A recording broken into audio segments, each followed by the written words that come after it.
శాశ్వతశాల ఇది నా యేసు నివసించెశాల. దేవునికి స్తోత్రములు కలుగునుగాక, దేవునికి మహిమ కలుగునుగాక. సర్వశక్తిమంతుడైనటువంటి దేవాతి దేవుడు మనలందరినీ ప్రేమించి ఆయన ఇచ్చినటువంటి శుభదినాన్ని బట్టి దేవదేవుని స్తుతిస్తున్నాను.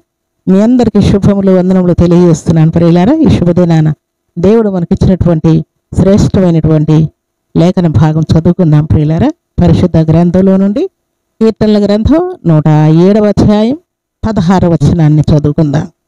ఏలైనగా ఆయన ఇత్తడి తలుపులను పగలగొట్టి ఉన్నాడు, ఇనుప గడియలను విర్రగొట్టి ఉన్నాడు. దేవుడి శ్రేష్టమైన మాటలు దీవించి ఆశీర్వదించునుగాక. సర్వశక్తిమంతుడైనటువంటి దేవాతి దేవునికి తలుపులతో పని లేదు ప్రియులారా, గడియలతో పని లేదు ప్రియులారా, అలాగే గేట్లతో దేవునికి పని లేదు ప్రియులారా. అయితే ఎందుకు దేవుడు ఇత్తడి తలుపులను పగలగొడతానని, ఇనుప గడియలను విరగొడతానని ఎందుకంటూ ఉన్నాడంటే, దేవుని సన్నిధిలో చేరిన దేవుని బిడ్డలు ఇత్తడి వలె ఉన్నారంట, కఠినులై ఉంటూ ఉన్నారంట. ఇత్తడి ఎంత గట్టిగా ఉన్నదో వారి హృదయం కూడా అలాగున్నదని దేవుడు మాట్లాడుతున్నాడు.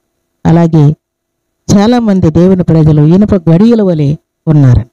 అందుకనే దేవుడు ఏం చేస్తున్నాడంట, ఇత్తడి తలుపుల వంటి కఠినుల హృదయాన్ని దేవుడు పగలగొట్టబోతూ ఉన్నాడంట.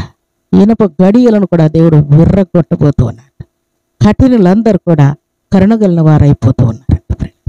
దేవునికి స్తోత్రములు కలుగునుగాక. అలనాడు సౌలు కఠినుడుగా ఉన్నాడు, ఇత్తడి తలుపు వలె ఉన్నాడు, ఇనుప గడియ వలె ఉన్నాడు.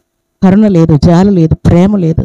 అందరిని హింసిస్తూ, కొడుతూ, తిడుతూ, ఇబ్బంది పెడుతూ ఉన్నాడు ప్రియులారా. అయితే దమస్కు మార్గంలో ఎప్పుడైతే దేవుడు ఆయన్ని దర్శించాడో అప్పుడు ఇత్తడి తలుపు వంటి ఆయన పగలగొట్టబడ్డాడు. ఇనుప గడియలన్నీ కూడా విర్రగొట్టబడ్డాయి. మహా కనికరం కలిగిన వాడైపోయాడు, దయగల వాడైపోయాడు, ప్రేమమూర్తి అయిపోయాడు ప్రియులారా. మనందరి జీవితాల్లో ఇంకా మనం ప్రభుని నమ్ముకున్నా కూడా ఇంకా ఇత్తడి తలుపులు మనలో ఉన్నాయేమో, ఇనుప గడియలు ఇంకా మనలో ఉన్నాయేమో ప్రియులారా. వాటన్నిటిని మనం పరీక్ష చేసుకోవాలని పరిశుద్ధాత్మ దేవుడు ఈ శుభదినాన్ని మాట్లాడుతున్నాడు. భక్తుల జీవితాల్లో ఎలాగున వారి ఇత్తడి తలుపులను, ఇనుప గడియలను విర్రగొట్టి వారిలో ఉన్న కఠినాత్మను తొలగించి కరుణగలిగిన ఆత్మను ప్రసాదించాడు. దేవుని సన్నిధిలో చేరిన మన జీవితాల్లో ఉన్నటువంటి సమస్త కఠినత్వాన్ని దేవుడు తోలివేయబోతున్నాడు. కరుణగలిగిన ఆత్మను దేవుడు వేయబోతూ ఉన్నాడు ప్రియులారా. అందుకే సర్వశక్తివంతుడైనటువంటి దేవాతి దేవుడు ఆయన కరుణగలిగిన ఆత్మను మనకిస్తే అది ఎలాగుంటుందని గ్రంథంలో వ్రాయబడి ఉన్నది అని అంటే, భక్తుడైనటువంటి యేసన్న గారు దేవుని సన్నిధిలో ఇలాంటి ఇత్తడి తలుపులు విరగొట్టబడాలని, అలాగే ఇనుప గడియలన్నిటినీ విరగొట్టాలని, అనగా ఇలాంటి వ్యక్తులను మార్చడం కోసం దైవజనుడైనటువంటి యేసన్న గారు నెలలో 20 ఆల్నైట్ ప్రేయర్లు చేసేవాడంట ప్రియులారా. ఒక నెలలో 20 ఆల్నైట్ ప్రేయర్లు చేస్తే ఇంకా 10 రోజులు మాత్రమే ఆయన ఫ్రీగా ఉండేవాడు ప్రియులారా. అయితే ఆ 10 రోజులు నిత్యము సభలు మీటింగ్స్ నిత్యము సభలు ఉండేవి. ఆయన ప్రార్థన ప్రారంభించి 8 గంటలకు, రాత్రి 8 గంటలకు ప్రార్థన ప్రారంభిస్తే 11 గంటలకు ప్రార్థన అయిపోయేదంట ప్రియులారా. వాక్యం చెప్పి పాటలు పాడి అన్ని 11 గంటలకు అయిపోయేసరికి 11 గంటల నుండి వచ్చిన జనాలకు ఒక్కొక్కరి కోసం ఆయన ప్రార్థన చేసేవాడంట. ఆయన ప్రార్థన చేస్తూ ఉంటే తెల్లవారిపోయేదంట ప్రియులారా. విస్తారమైన జనము, అలుపు లేకుండా, విరామం లేకుండా, రెస్ట్ లేకుండా విస్తారమైన జనం కోసం, ఒక్కొక్కరి కోసం ఆయన ప్రార్థన చేసేసరికి తెల్లవారు 6 గంటలు అయ్యేదంట ప్రియులారా. ఇంకెప్పుడు ఆయన నిద్రపోయేది ప్రియులారా. భక్తులు అలాగున ఇత్తడి తలుపులు పగలగొట్టుటకు, ఇనుప గడియలు విరగొట్టుటకై ఈలాగు దేవుని కోసం ప్రయాసపడ్డారు ప్రియులారా. అయితే ప్రబున్నమైనటువంటి బిడ్డలు ఈ కాలంలో ఒకరోజు మేల్కొంటే, ఒకరోజు ఆల్నైట్ ప్రేయర్ చేస్తే ఇంకెంతో 10 రోజులు, 20 రోజులు, నెలంతా నిద్రపోనట్టుగా ఫీల్ అయిపోతూ ఉంటారు.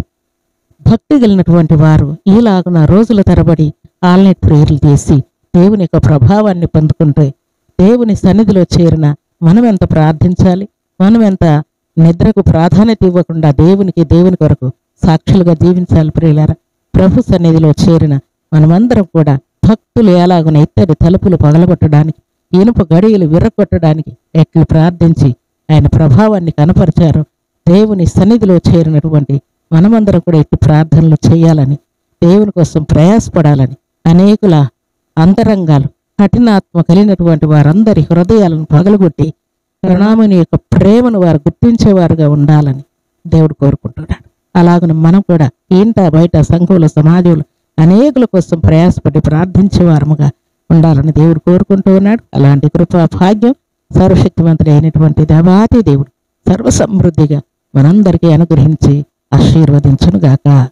ఆమేన్. ప్రార్థన చేసుకుందాం. భూమి ఆకాశములను కలుగ చేసిన మా తండ్రి, కృతజ్ఞతలయ్యా. ఈ శుభదినాన మీ సన్నిధిలో ప్రార్థిస్తూ ఉన్నాను తండ్రి. మీరు ఇచ్చిన శ్రేష్టమైన వాక్యాలను బట్టి కీర్తిస్తున్నాను. నిజముగా తండ్రి, ఇత్తడి తలుపులను పగలగొట్టే దేవుడు, ఇనప గడియలను విర్రగొట్టే దేవుడు మీరే దేవా. స్తోత్రాలు. పరిశుద్ధమైన మీ సన్నిధిలో చేరిన తండ్రి మీ బిడ్డలు ఎంతమంది ఇత్తడి వలె ఇనుము వలె ఉంటూ ఉన్నారో వారి కఠినాత్మను కొట్టివేయగలిగిన సమర్థులు మీరేనని మీరు తెలియజేశారు. మీకు స్తోత్రాలు తండ్రి. భక్తులు ఇట్లు వారి కోసం ప్రార్థించారు.